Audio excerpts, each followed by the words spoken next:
ப்ராப்பரான ஒரு ஈத் டே விலாக் பார்க்கலாமா? எல்லா வருஷமும் ஈத் டே வரதும் தெரியாது போறதும் தெரியாது, சல்லுன்னு போயிடும். அப்படிதான் எனக்கும் இந்த வருஷமும் அதே மாதிரி தான் சல்லுன்னு போயிருச்சு. பட் இந்த வருஷம் ஈத் டே வந்து கொஞ்சம் ஸ்பெஷலா போச்சுன்னு கூட சொல்லலாம். பிகாஸ் எனக்கு இந்த வருஷம் 2026 ஈத் டே வந்து தலை பெருநாள் கைஸ். என்னாலே நம்ப முடியல இவ்வளவு சீக்கிரமா தலை பெருநாள் வரும்னு. மாஷா அல்லாஹ் நல்லபடியா நோன்பு வச்சு தராவி தொழுது குர்ஆன் ஓதி ரமதான் மாதம் நல்லபடியா போச்சு. இதை விட அடுத்த வருஷம் இன்னும் நிறைய அமல்கள் பண்ணக்கூடிய பாக்கியத்தால நம்மளுக்கு தரணும்னு சொல்லிட்டு எல்லாருக்காகவும் நான் துவா பண்ணிக்கிறேன். நெக்ஸ்ட் பிரேக்ஃபாஸ்ட்டுக்கு puri, mutton gravy, idli, dosa, pongal, vada, sambar, 2 types of chutneys, sheer kurma, paniyaram, gulab jamun, ஏகப்பட்ட டிஷஸ் பண்ணியிருந்தாங்க. அது மட்டும் இல்ல லஞ்சுக்கு அதுக்கு மேலேயும் பண்ணியிருந்தாங்க. பட் என்னால் எல்லாத்தையுமே வந்து கவர் பண்ண முடியல. ஃபர்ஸ்ட் ஸ்டார்டிங்ல நான் கவர் பண்ணி எடுத்துறேன். பட் எண்டிங் என்னால கவர் பண்ண முடியல. பிகாஸ் பசி எடுத்துறது சாப்பிட உட்காந்துரும். நெக்ஸ்ட் பாத்தீங்கன்னா நான் வீடியோ ஆன் பண்ணிருக்கேன்னு நினைச்சிட்டு நான் எல்லாத்தையுமே எடுத்து கவர் பண்ணிட்டு சாப்பிட்டு முடிச்சதுக்கு அப்புறம் பாக்குற வீடியோ ஆன் பண்ணவே இல்லை.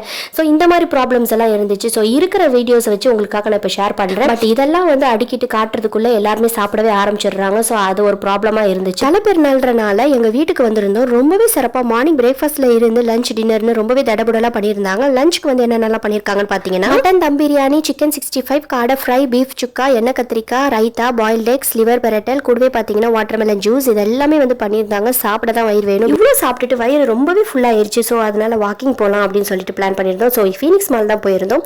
போனோடனே பாத்தீங்கன்னா ரொம்பவே தாகமா இருந்துச்சு. ஸோ அதனால நான் லோட்டஸ் பிஸ்காட்டே சொல்லிட்டு ஒரு ஐஸ்கிரீம் வாங்கியிருந்தேன். ரொம்பவே நல்லா இருந்துச்சு. என் கூட வந்திருந்த 2 பேரும் பாத்தீங்கன்னா அவங்க வந்து ஹாட் சாக்லேட்ஸ் வாங்கி சூடா குடிச்சிருந்தாங்க. ஃபீனிக்ஸ்குள்ள என்ட்ரி ஆனோடனே நல்லா வாக் பண்ணோம். அதுக்கப்புறம் வந்து போட்டோ ஷூட்ஸ் எடுத்தோம். அதுக்கப்புறம் பாத்தீங்கன்னா நிறைய வீடியோஸ் எல்லாம் ரெக்கார்ட் பண்ணோம். அதெல்லாம் முடிச்சதுக்கு அப்புறம் எங்களுக்கு ரொம்பவே கபகபன் பசி எடுக்க ஆரம்பிச்சிருச்சு. ஸோ கேஎஃப்சிக்கு போயிட்டு பாத்தீங்கன்னா ஆல் இன் ஒன் பாக்ஸ் சொல்லிட்டு வாங்கியிருந்தோம். அதுல tandoori sauce and 2 types of சாஸோட கொடுத்திருந்தாங்க. ஸோ ஆல் டைப் ஆஃப் சிக்கனோட வச்சு கொடுத்திருந்தனால ரொம்பவே டேஸ்டா இருந்துச்சு. நடந்து வரும்போது பாத்தீங்கன்னா கான் ஷாப் சொல்லிட்டு ஒரு ஸ்டோர் பார்த்தோம். ரொம்பவே டெம்டிங்கா இருந்துச்சு. ரொம்பவே புகையா வந்துட்டு இருந்துச்சு. அங்க என்ன விற்கிறாங்கன்னு பாத்தீங்கன்னா ஆல் டைப் ஆஃப் தந்தூரிஸ் வந்து சர்வ் பண்றாங்க. ஸோ பாக்குறதுக்கே ரொம்ப டெம்டிங்கா இருந்துச்சு. ஸோ கண்டிப்பா ட்ரை பண்ணணும்னு சொல்லிட்டு உள்ள போயிட்டோம். All type of tandoori and rumali ரொட்டீஸும் கூட வாங்கியிருந்தோம். தந்தூரிஸ்ல பாத்தீங்கன்னா மட்டன், சிக்கன் அண்ட் ஃபிஷ் கூட வச்சிருந்தாங்க. ரொம்பவே நல்லா இருந்துச்சு சாப்பிட்றதுக்கு. எல்லாமே ஃப்ரெஷ்ஷா இருந்துச்சு. நெக்ஸ்ட் டைம் மார்னிங் மாப்பிள விருந்துன்னு சொல்லிட்டு இடியாப்பம், ஆட்டுக்கால் பாயா, அதுக்கப்புறம் பரோட்டாலாம் செஞ்சு ரொம்பவே தடபுடலா ரெடி பண்ணியிருந்தாங்க. அதெல்லாம் சாப்பிட்டுட்டு அங்கிருந்து கிளம்பிட்டோம். பாய் சொல்லிட்டு அல்ஹம்துலில்லாஹ் இப்படிதான் எனக்கு ஈத் டே போச்சு. உங்களுக்கு எப்படி போச்சுன்றது எனக்கு மறக்காம கமெண்ட்ல சொல்லுங்க. இந்த வீடியோ உங்களுக்கு பிடிச்சிருந்தா மறக்காம சப்ஸ்கிரைப் பண்ணுங்க. இன்ஷால்லா நெக்ஸ்ட் இன்ட்ரெஸ்டிங்கான வீடியோல சந்திக்கிறேன். அது வரைக்கும் அல்லாஹ் ஹாஃபிஸ்.